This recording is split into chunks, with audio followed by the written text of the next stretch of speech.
এখন আমরা যদি একটু দেখি জনসংখ্যা বিষয়টা কি, যেহেতু আমরা মানব ভূগোল পড়ছি, তো মানব ভূগোলের জনসংখ্যা খুবই গুরুত্বপূর্ণ একটা বিষয়, কারণ মানুষ ছাড়া তো আসলে মানব ভূগোল হবে না। এই জায়গাটাতে স্যার যদি আমরা একটু খেয়াল করি যে জনসংখ্যা বিষয়টা কি, দেখো জনসংখ্যা হচ্ছে নির্দিষ্ট সময় স্থান যে পরিমাণ মানুষ বসবাস করে। ধরো 2026 সালে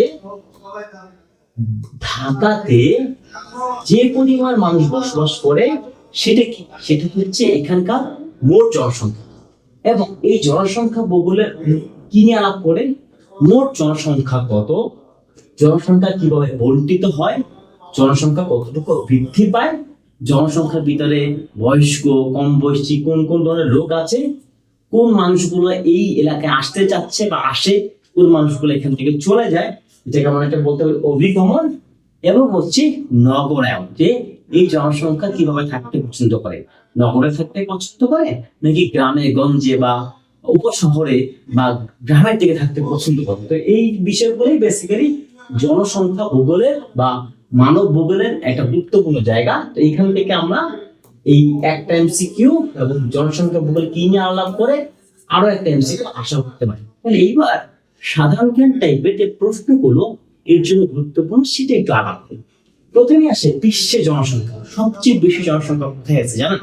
কোন মহাদেশে? আমাদের এই মহাদেশে, অর্থাৎ এশিয়া মহাদেশে হচ্ছে পৃথিবীর সবচেয়ে বেশি জনসংখ্যা আছে। এখন যদি আমি বলি তোমরা এখানে প্রায়োরিটি করবা, সেটি হচ্ছে যে পৃথিবীতে সবচেয়ে বেশি জনসংখ্যা কোথায়। আমরা কিন্তু সবসময় বইতে ছোটবেলা থেকে পড়ে আসছি যে পৃথিবীতে সবচেয়ে বেশি জনসংখ্যা হচ্ছে কোথায়, চীনে। কিন্তু না, কয়েক বছর আগে আমাদের প্রতিবেশী দেশ ভারত কি করেছে জানো? সে হচ্ছে জনসংখ্যায় চীন থেকেও ছাড়িয়ে গেছে, এবং এই মোমেন্টে সবচেয়ে বেশি জনসংখ্যা কিন্তু চীনে নয়, সবচেয়ে বেশি জনসংখ্যা হচ্ছে ভারত। এখন হচ্ছে এক এক জায়গায় কিন্তু এক এক ধরনের মানুষ থাকে, যেমন ঢাকাতে যে পরিমাণ মানুষ থাকে চট্টগ্রামে কিন্তু একই পরিমাণ মানুষ থাকে না, অথবা তোমার যে উপশহর থানা শহরটি আছে, বা তুমি যে গ্রামে থাকো, অথবা তুমি যে শহরে থাকো, বা তুমি যে পাড়ায় থাকো, যে মহল্লায় থাকো, সেখানে হয়তো একই পরিমাণ মানুষ বসবাস করে না। কারণ হচ্ছে ওই অঞ্চলের পরিবেশ, জলবায়ু, অর্থনীতি, ইতিহাস ঠিক করে দেয় এখানে কোন কোন মানুষ বা এখানে কি পরিমাণ মানুষ থাকবে। যেমন ধরো ঢাকা হচ্ছে বাংলাদেশের রাজধানী, এখানে যে পরিমাণ মানুষ থাকে বা যে কোনো পরিমাণ মানুষ বসবাস করে তা কিন্তু সম্পূর্ণ বাংলাদেশের কোনো নির্দিষ্ট শহরে অথবা পৃথিবীর অনেক বড় বড় শহরেও কিন্তু এত মানুষ বসবাস করে না।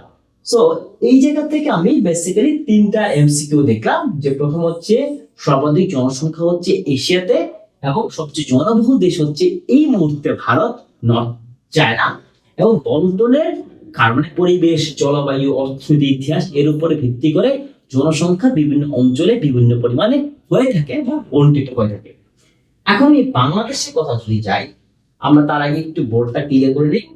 বাংলাদেশের কথা যদি আমি একটু যাই, প্রথমে আসছে বাংলাদেশের জনসংখ্যা বৃদ্ধি 2011 সালের হিসাব অনুযায়ী এটা হচ্ছে 1.37%, মানে একজন মানুষ থেকে পরবর্তীতে 1.37, মানে প্রায় 4টা মানুষ হয়ে যাচ্ছে। কিন্তু বেসিক্যালি বর্তমানে জন্ম নিয়ন্ত্রণ অনেক বেশি নিয়ন্ত্রণ করার জন্য বর্তমানে এই রেটটা হচ্ছে 1-এর কাছে, মানে বাংলাদেশ প্রায় স্থিতি জনসংখ্যার দেশের দিকে এগিয়ে যাচ্ছে, এবং এইখানে জন্ম হারটা হচ্ছে ক্রমাগত কমে যাচ্ছে। মানে আগে যে পরিমাণ, যেমন তুমি চিন্তা তোমার দাদারা কয় ভাই ছিল, তোমার দাদার যে বাবা, তোমার যে বড় বাবারা বা দাদার বাবারা, মানে তোমার এরা কত ভাই বোন ছিল, খেয়াল করে দেখো তারা হয়তো 7 ভাই ছিল, 3 বোন ছিল, ন্যূনতম 3 ভাই 2 বোন ছিল। কিন্তু তুমি দেখবা তুমি আছো আর তোমার একটা ভাই বা বোন আছে, মানে সর্বোচ্চ 2 জন, সর্বোচ্চ 3 জন অথবা 1 জন। মানে আগে যখন একটা পরিবারে সন্তান থাকতো 7 জন, 8 জন, 10 জন, 5 জন, এখন একটা পরিবারে সন্তান থাকে কিন্তু 1 জন বা 2 জন। কেন? কারণ হচ্ছে আগে যে পরিমাণ মানুষ জন্মগ্রহণ করতো, এখন জন্ম নিয়ন্ত্রণ প্রক্রিয়া বা অন্যান্য কোনো বিষয়ের কারণে মানুষের কিন্তু পরিমাণ, মানে নতুন জন্ম হওয়া শিশুর পরিমাণ কিন্তু ক্রমাগত কমছে। এই জায়গা থেকে আমাদের জন্ম হারটা হচ্ছে ক্রমাগত হ্রাস পাওয়া, এটা হচ্ছে ধীরে ধীরে কমে যাচ্ছে, যা হচ্ছে জনসংখ্যাকে একটা স্থিতিশীল জায়গায় নিয়ে যাচ্ছে। এবং কর্মক্ষম জনসংখ্যা 2011 সালের হিসাব অনুযায়ী প্রায় 37.8%, মানে 100 জন মানুষ থাকলে তার 37 জন মানুষ হচ্ছে কাজ করতে পারে। কিন্তু মানে এই সময় এসে 26 এসে এই সংখ্যাটা প্রায় 80% উপর। এবং গ্রামে বসবাস করে, এখনো গ্রামে কিন্তু আমাদের অধিকাংশ মানুষ বসবাস করে, প্রায় 80%, যেটা কিনা কিছু কিছু ক্ষেত্রে 60% মানুষ কিন্তু এখনো গ্রামে বসবাস করে।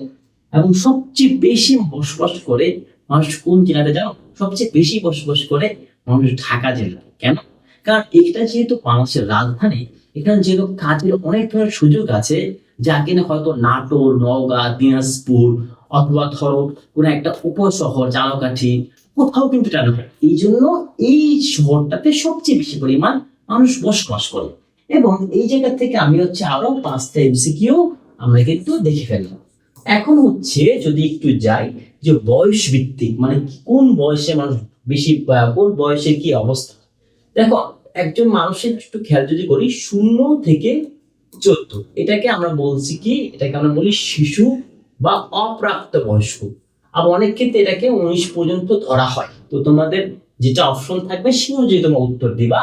কিন্তু এই 0 থেকে 19কে ধরা হয় তারা কাজকর্ম করবে, মানে দিয়ার ইন দ্য লার্নিং স্টেজেস। এরপরে যখন 60 থেকে বা 60-65 যে যাদের উপর, ধরো তোমার দাদার বয়স যদি তোমার দাদার বয়স যদি 60 বা 65 বেশি হয়, সে কিন্তু বেসিক্যালি কোনো কাজ করে না। সে কি করে? সে তার অবসর জীবন যাপন করে। এইটাকে আমরা বলি বৃদ্ধ। এবং সব বৃদ্ধ যে কাজ করে না তা কিন্তু না। কারণ এই যে কয়েকদিন আগে যে আমাদের উপদেষ্টা পরিষদ বিদায় নিল, তাদের কিন্তু অনেকেরই বয়স কিন্তু 60-এর উপরে ছিল। কিন্তু ধরা হয় যে আপনার বয়স যখন 60 থেকে 65 চলে যাবে, তখন আপনার কাজ করার ক্যাপাসিটি কমে যাবে। আপনি তখন আপনার বার্ধক্য জীবন উপভোগ করবেন। আপনি তখন তেমন কোনো কাজ করবেন না। এইখান থেকে আমি এই 2টা এমসিকিউ প্রত্যাশা করতে পারি। এখন আসি একটু টেকনিক্যাল জায়গাটা। টেকনিক্যাল জায়গাটা অভিগমন। দেখো, শব্দটা গমন, তার আগে অভি কিন্তু কোনো ছেলের নাম না। অভি গমন, মানে স্থান থেকে অন্য স্থানে, এক স্থান থেকে অন্য স্থানে যখন যাবেন সেটাকে আমরা বলি অভিগমন। যেমন দেখেন, আপনি যদি আজকে ঢাকার মানুষ হয়ে থাকেন, একটা সম্ভাবনা কিন্তু আছে। কি সম্ভাবনা আছে? আপনার পূর্বপুরুষ হয়তো চট্টগ্রাম, রাজশাহী, দিনাজপুর, খুলনা, বরিশাল, মাদারীপুর, শহীদপুর থেকে এসেছে। মানে এই যে দেশের ভিতরে কিন্তু এই জায়গাগুলো, কিন্তু এই জায়গা থেকে বসবাস করার জন্য তারা তো ঢাকা এসেছে। এইটাকে আমরা বলছি অভ্যন্তরীণ অভিগমন। মানে এক জায়গা থেকে আরেক জায়গায় বসবাসের জন্য যাচ্ছে, কিন্তু দেশ ছেড়ে যাচ্ছে না। সেটাকে আমরা বলছি অভ্যন্তরীণ অভিগমন। এবং অভ্যন্তরীণ অভিগমনে বা যে কোনো ধরনের অভিগমনের ক্ষেত্রে সবচেয়ে কি ফ্যাক্টর হিসাবে থাকে কিন্তু পুরুষরা। কারণ যেহেতু বাংলাদেশের ট্র্যাডিশনাল সোসাইটিতে চিন্তা করা হয় একজন পুরুষ তার পরিবারের জন্য ব্রেড আর্নার, মানে তার পরিবারের জন্য যে ধরনের জিনিসপত্র প্রয়োজন বা যে ধরনের লিভলিহুড প্রয়োজন, সেটা পুরুষ প্রোভাইড করবে। এই পুরুষের প্রোভাইড করার জায়গা থেকে সে যখন মনে করে অন্য শহরে গেলে সে একটা ভালো কাজ পাবে, সে একটা ভালো চাকরি পাবে, তখন কি হবে? তখন যেটা হবে সেটা সেই কিন্তু ওই সময় যেতে চায়। তার প্রধান ফ্যাক্টরটা পুরুষ। এবং পুরুষ যখন একটা শহরে স্থিত হয়, তখন কিন্তু সে তার পরিবার, যেমন তার ওয়াইফ, তার মা, তার মেয়ে, মানে এই যে নারী যারা আছে তাদেরকে নিয়ে আসতো। এই জন্য প্রভাব বেশিটা সবচেয়ে বেশি পড়ে পুরুষের উপর। এবং বাংলাদেশে কিন্তু একটা সাম্প্রতিক অভিগমন ঘটেছে আন্তর্জাতিক। সেটা কি জানেন? সেটা বাংলাদেশে আমরা জানি যে প্রায় কয়েক বছর আগে আমাদের পার্শ্ববর্তী দেশ, আমরা আগে এতক্ষণ ভারতের কথা বলেছিলাম না, আমাদের সীমান্ত কিন্তু শুধুমাত্র ভারতের সাথে নয়, আমাদের সীমান্ত একই সাথে মায়ানমারের সাথে আছে। মানে আমাদের সীমান্ত 2টি রাষ্ট্রের সাথে, একটা ভারত আর একটা মায়ানমার। মায়ানমার থেকে যে রোহিঙ্গারা আছে তারা কিন্তু রোহিঙ্গা গণহত্যার শিকার হয়ে তারা কিন্তু আমাদের অঞ্চলে এসেছে। তো এখান থেকে একটা প্রশ্ন আসতে পারে যে রোহিঙ্গারা কোন দেশ থেকে বাংলাদেশে এসেছে? উত্তরটি মায়ানমার। এইখান থেকে আমি বেসিক্যালি আরো 3টা এমসিকিউ পেতে পারি। আর উপজাতি, বাট এই ঠিক শব্দটা উপজাতি না বলে আমরা কিন্তু নৃগোষ্ঠী বলতে পারি, কিন্তু বইতে যেহেতু উপজাতি শব্দটা আছে আমরা উপজাতি শব্দটা ব্যবহার করছি। মানে বাঙালি ছাড়া আরো অনেক জাতি গোষ্ঠীর মানুষ কিন্তু এই আমাদের দেশে আছে। এর ভিতরে গুরুত্বপূর্ণ খাসিয়া, কারণ এরা মাতৃতান্ত্রিক। আর একটা গুরুত্বপূর্ণ মণিপুর, যারা সিলেটে থাকে। এর বাইরে চট্টগ্রাম বেল্টে ধরেন চাকমা, মারমা, তারপর লুসাই। তো এরকম অনেক ধরনের আদিবাসী আছে। আমাদের উত্তরবঙ্গ অঞ্চলে কিন্তু গারো, সাঁওতাল এরকম বেশ কিছু ধরনের আদিবাসী আছে। আবার সিলেটে কিন্তু রিসেন্টলি তেলুগু সম্প্রদায়ের কিছু নৃগোষ্ঠীর মানুষও বসবাস করছে। এই জায়গা থেকে এইটা যখন আমরা দুইটা এমসিকিউ, তখন আমরা আমাদের এই চ্যাপ্টারটা একটু শেষ করছি কি দিয়ে? শেষ করছে একটা তত্ত্ব দিয়ে, যেটাকে বলা হচ্ছে জনসংখ্যা তত্ত্ব বা থিওরি অফ পপুলেশন থিওরি। এই পপুলেশন থিওরিটাকে হচ্ছে বেসিক্যালি জ্যামিতিক রূপান্তর তত্ত্ব, মানে জিওমেট্রিক ডাইমেনশন। এই জিওমেট্রিক ডাইমেনশনটা আমাদের সামনে যে গবেষক বা বিজ্ঞানী নিয়ে আসেন তার নাম হচ্ছে ওয়ারেন থমসন। সেই ওয়ারেন থমসনের যে জ্যামিতিক রূপান্তর তত্ত্ব, এটা কিন্তু পরীক্ষার জন্য বেশ গুরুত্বপূর্ণ, এবং এটা প্রশ্নটি ক্রিটিক্যাল করতে চাইলে প্রশ্নটা পরীক্ষায় চলে আসতে পারে। এইখানে একটু দেখি যে বেসিক্যালি কোশ্চেনে আছে জনসংখ্যা পরিবর্তন এবং জনমিতিক রূপান্তর তত্ত্বে সবচেয়ে গুরুত্বপূর্ণ ভূমিকা রাখে Warren Thomson. Basically Warren Thomson কে ছিলেন? উনি ছিলেন যুক্তরাষ্ট্রের একজন খ্যাতনামা ভূগোলবিদ এবং জনমিতিবিদ। মানে উনি ভূগোল এবং জনমিতি বা জনসংখ্যা নিয়ে তার প্রচুর কাজ আছে, এবং উনি যে থিওরি দেন সেটাকে বলা হয় ডেমোগ্রাফিক ট্রানজিশন থিওরি। এবং উনি তার ডেমোগ্রাফিক ট্রানজিশন থিওরির জন্য খুব বিখ্যাত।